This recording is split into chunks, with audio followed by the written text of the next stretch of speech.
नमस्कार, मैं हूं प्रियंका और आप सभी देख रहे हैं लोकमत भारत। पहले पीएम मोदी ने कांग्रेस से सवाल किए कि रुपया गिरता जा रहा है, कांग्रेस क्या कर रही है। और अब जब खुद वो प्रधानमंत्री के पद पर है और उनके कार्यकाल में रुपया लगातार गिरता जा रहा है, तो अब कांग्रेस सरकार से सवाल कर रही है। हाल ही में भारतीय रुपया अमेरिकी डॉलर के मुकाबले अपने सर्वकालिक निचले स्तर तक गिर गया है, जो भारत के लिए एक महत्वपूर्ण आर्थिक संकेत बन गया है। ये गिरावट कई कारणों की जटिलता और वैश्विक आर्थिक दबाव का परिणाम है, जिससे न केवल रुपए की वैल्यू प्रभावित हुई है, बल्कि रोजमर्रा की जिंदगी और व्यापार पर भी महत्वपूर्ण प्रभाव पड़ा है। सबसे बड़ी वजह विदेशी निवेश में निकासी है, जहाँ विदेशी निवेशक भारतीय बाजार से अपना पैसा निकाल रहे हैं, जिससे रुपया कमजोर हुआ है। इसके अलावा वैश्विक जोखिम आधारित बाजार रवैया और अमेरिका में ब्याज दरों की तुलना में भारतीय उपायों की स्थिति ने डॉलर को मजबूत किया है।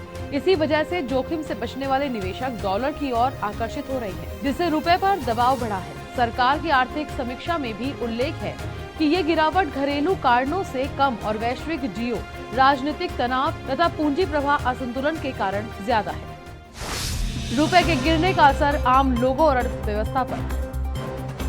जब रुपया कमजोर होता है तो इसका सबसे सीधा असर आयात पर पड़ता है। भारत बहुत सी चीजों के लिए डॉलर में भुगतान करता है, जैसे कच्चा तेल, इलेक्ट्रॉनिक्स, मशीनरी, विदेशी ब्रांड की वस्तुएं सहित कई अन्य सामान। उदाहरण के लिए भारत का तेल 80 से 90% का हिस्सा है, आयात पर निर्भर भी करता है। डॉलर की तुलना में रुपए का कमजोर होना, इसका मतलब होता है कि वही तेल अब पहले से ज्यादा रुपए में खरीदा जाएगा, जिससे ईंधन की कीमतें बढ़ सकती हैं। ये प्रभाव फिर सामान्य उत्पादों की कीमतों तक फैलता है, क्योंकि ईंधन लागत बढ़ने से ट्रांसपोर्टेशन और वितरण लागत भी बढ़ जाती है। इसी तरह मोबाइल फोन, लैपटॉप, घरेलू उपकरण और अन्य इलेक्ट्रॉनिक वस्तुएं जिनके कई कंपोनेंट्स विदेश से आते हैं, उनकी कीमतों में भी तेजी आ सकती है। महंगाई और रोजमर्रा की लागत। रुपए में कमजोरी आयातित महंगाई को जन्म दे सकती है, यानी महंगाई उस वक्त बढ़ती है जब आयात महंगा हो जाता है। सरकार की समीक्षा में कहा गया है कि ये प्रभाव कुछ हद तक सीमित रह सकता है, क्योंकि कुछ वस्तुओं की कीमतें वैश्विक स्तर पर नरम है, मगर फिर भी मुख्य वस्तुओं जैसे कच्चा तेल और कीमती धातु जैसे सोना चांदी की कीमतों में उछाल से सामान्य महंगाई को बढ़ावा मिल सकता है। इसका असर आम आदमी की जेब पर सीधा दिख सकता है।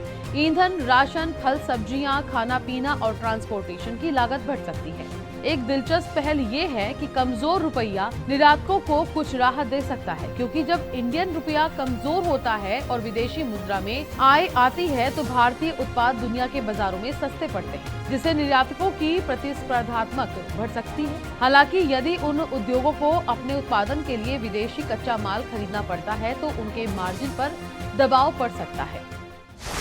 निष्कर्ष: रुपए का रिकॉर्ड निचले स्तर पर आना एक बहुआयामी आर्थिक मुद्दा है।